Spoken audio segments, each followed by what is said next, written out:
Hi guys, this is Casey Patey of The Inspired Office, theinspiredoffice.com, and this week we're talking about goals. I will be the first to admit that I could use some help in the area of goal setting.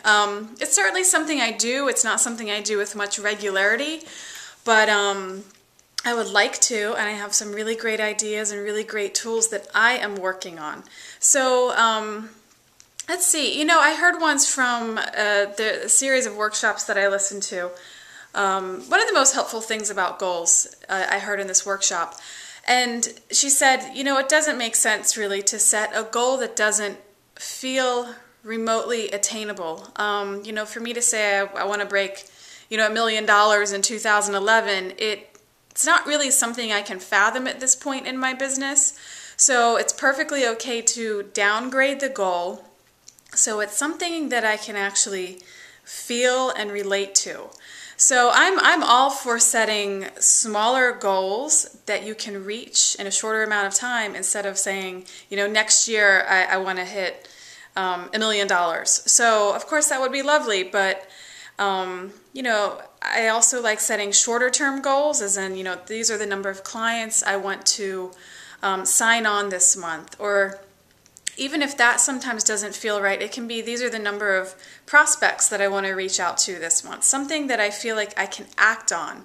Because I feel like when it's too lofty, too big, it feels like you don't have much power over it. So in addition to setting monetary goals with numbers and figures, I like to set goals on what to act on. So let me show you how I'm planning on doing that right now with this calendar on the floor. One of my clients gave this to me as a hand-me-down. I almost never, ever, ever take client hand-me-downs, but this was one that I just couldn't pass up because I have another client who is using something very similar, and I was so inspired by her calendar that I was going to design my own when another client gave this to me. So this is just a yearly annual visual organizer. And I'm going to put many different things on here. For example, I have, I think I have 3 talks on the calendar for the next 3 months. It's a goal of mine to speak at least once a month.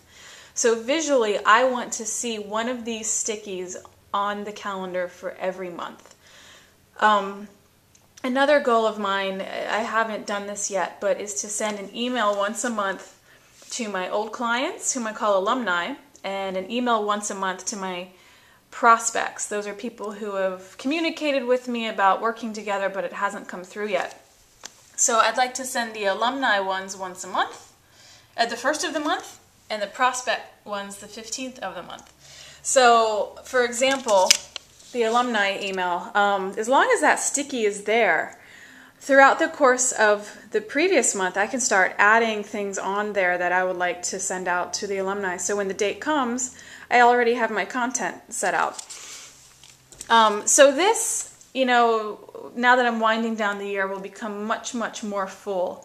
And again, I'm such a visual person that something like this is going to work much, much better for me than a list will.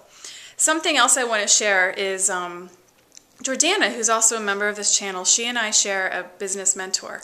So we go to these workshops and our minds are overflowing with ideas. So instead of coming home with 20 plus ideas and you don't know where to begin, our mentor has us take our ideas, list them out, actually assign dates to when we're going to finish those. So we leave each workshop with an implementation checklist, amongst other things. So of course I have my notebook organized here with all of my implementation lists behind one tab. So for example, here's a sheet that she gave us that you can certainly do at home. Insights during the workshop and next steps to take. So it's all about the action steps.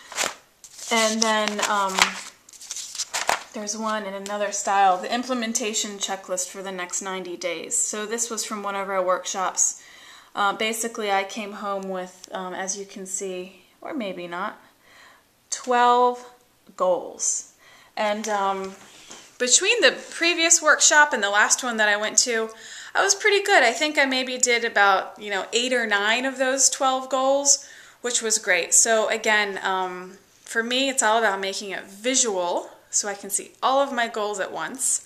And it's making them lofty enough that it feels like it would be an accomplishment, but small enough so that I feel like it's something I can actually create and act on. So I do hope that helps. If you have any other ideas for setting and attaining goals, I'm all ears, because I'm asked this all the time, and I'm a office organizing expert, not a time management and goal setting expert. A lot of times people think they're the same thing, but I need help with the goals too. So if there's anything you can post, I'd be happy